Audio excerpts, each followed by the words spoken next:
Anthem frequencies exposed. Imagine the scene. The final seconds of the championship game.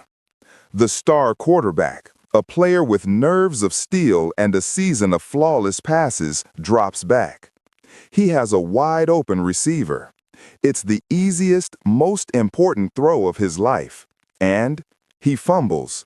The ball slips, the chance is gone, the game is lost. The crowd is stunned into silence. Commentators are speechless. They call it a choke, a momentary lapse, a tragic human error. But what if it wasn't an error? What if it wasn't his fault at all? What if his brain, his very muscles, were hijacked just moments before he even stepped onto the field? This is the chilling question at the heart of one of the most audacious and terrifying conspiracies in modern sports, the Patriot Protocol. The central hypothesis is as simple as it is diabolical. National anthems, those revered symbols of pride and unity, are being weaponized. They are not just ceremonial music.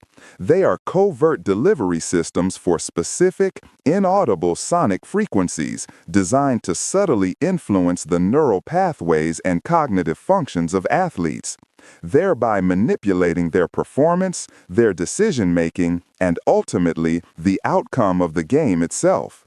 To understand how this could even be possible, we have to pull back the curtain on the alleged science of subliminal auditory manipulation. We're not talking about hidden messages played backward. This is far more sophisticated. It's about the physics of sound and the biology of the human brain. Your brain operates on electricity, producing tiny electrical pulses often called brain waves. These waves have different frequencies, measured in hertz, and they correspond to different mental states.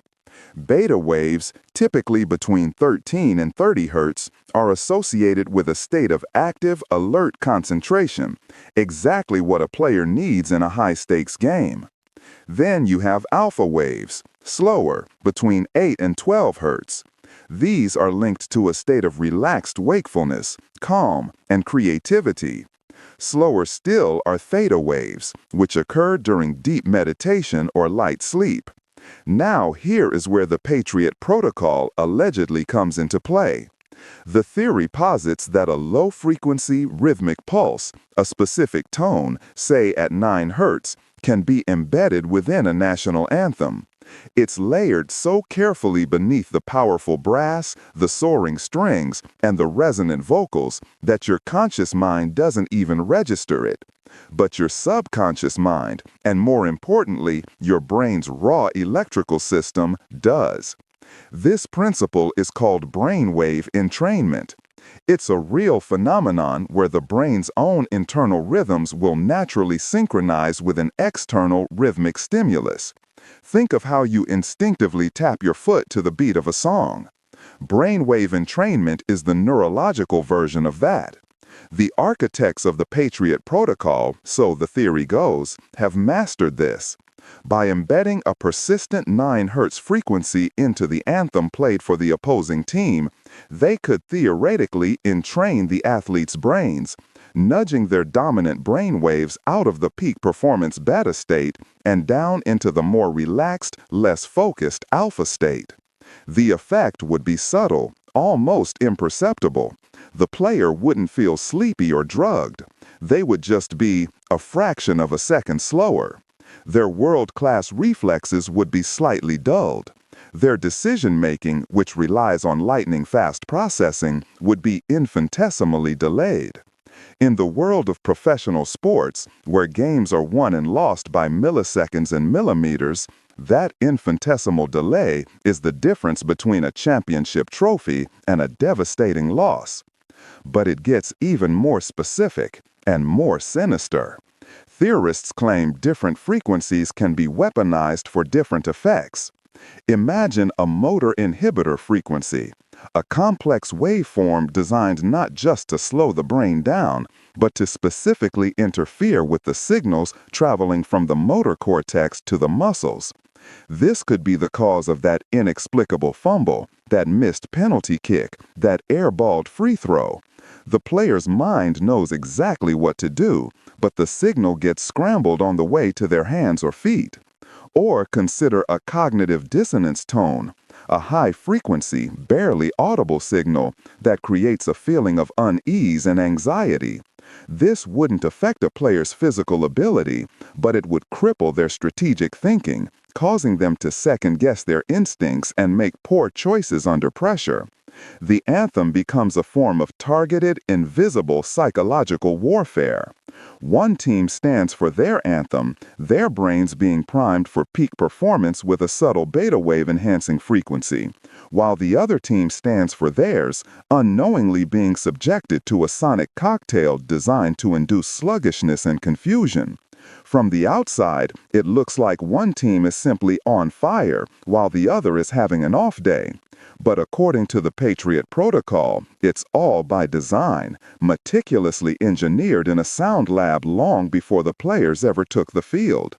The stadium's own PA system becomes the weapon, and the very air the players breathe becomes the medium for their own defeat. The theory is terrifying because it suggests the game is rigged before the first whistle is even blown.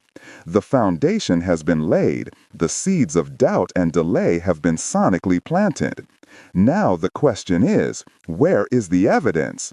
Has this protocol ever actually been deployed? Rigged games evidence. So, we've explored the chilling theoretical framework of the Patriot Protocol, the how behind this alleged conspiracy of sonic manipulation. The idea of brainwave entrainment and weaponized frequencies hidden in plain sight is one thing, but it remains a theory until we look for its footprint in the real world. This is where we shift from the how to the where and, most importantly, the why. Conspiracy researchers who champion this theory don't just point to abstract science. They point to specific, high-profile sporting events, moments that are burned into our collective memory as inexplicable upsets or legendary chokes. They claim these aren't just moments of human fallibility. They are data points. They are the evidence. Let's examine a few of the most cited case studies. Think back to the 2003 Rugby World Cup final, England versus Australia. With the score tied in the final minute of extra time, England's star fly-half, Johnny Wilkinson, famously kicked a drop goal with his weaker right foot to win the championship. It was a moment of legendary clutch performance. But theorists of the protocol ask you to look closer. They analyze the pre-game anthems. The Australian anthem, Advance Australia Fair, is a powerful marching tune. But in the specific recording used that day, audio analysis by proponents of this theory claims to have found an underlying low-frequency oscillation, a repetitive pulse in the theta wave range, around 6 Hz, a frequency associated with drowsiness and a loss of focus. Meanwhile, the rendition of God Save the Queen played for the English team was allegedly embedded with a subtle but persistent 14 Hz pulse, a low beta frequency perfect for maintaining alert concentration. Coincidence? Perhaps. But for an entire team of elite Australian athletes to seem just a step behind in those crucial final minutes, and for their opponent to execute a perfect high-pressure play, the protocol theorists say the answer was playing over the loudspeakers before the match even began. Let's shift sports. Consider the infamous Miracle on Ice from the 1980 Winter Olympics, where a team of amateur U.S. college hockey players defeated the seemingly invincible Soviet Union team. It's hailed as one of the greatest upsets in sports history. But was it just heart and determination? The Patriot Protocol suggests another layer. The context is key, the height of the Cold War. The stakes were far beyond a simple gold medal. Theorists argue this was a prime scenario for sonic warfare. They point to the unique acoustics of the Olympic Center in Lake Placid and suggest that a specific disorienting frequency was broadcast during the Soviet anthem, not to make them slow, but to make them agitated and over-aggressive. The goal was to disrupt their famously disciplined, machine-like style of play. And what happened? The Soviet team played an uncharacteristically frantic and sloppy game, taking foolish penalties and abandoning their proven system. The young American team, meanwhile, was supposedly bathed in a frequency designed to promote hyper-focus and team cohesion during their own anthem. A political victory achieved not just with hockey sticks, but with hurts. These aren't isolated incidents. Theorists have created entire databases, analyzing patterns of upsets against betting odds, correlating them with specific stadiums known for their unique sound systems or particular orchestral arrangements of anthems used in international competitions. They see a web of manipulated outcomes stretching across decades and across all major sports. This, of course, leads to the ultimate question: why? Who would go to such lengths, and what could they possibly gain? The first and most obvious answer is money. The global sports betting industry is worth trillions of dollars. Knowing the outcome of a game before it happens is the ultimate prize. For a shadowy syndicate or a powerful corporation to be able to subtly tip the scales in a championship game, the financial windfall would be astronomical. They could orchestrate a massive upset, bet against the favorite, and walk away with billions. The second motive is political. As we saw with the Miracle on Ice example, international sport is a massive stage for projecting national power and pride.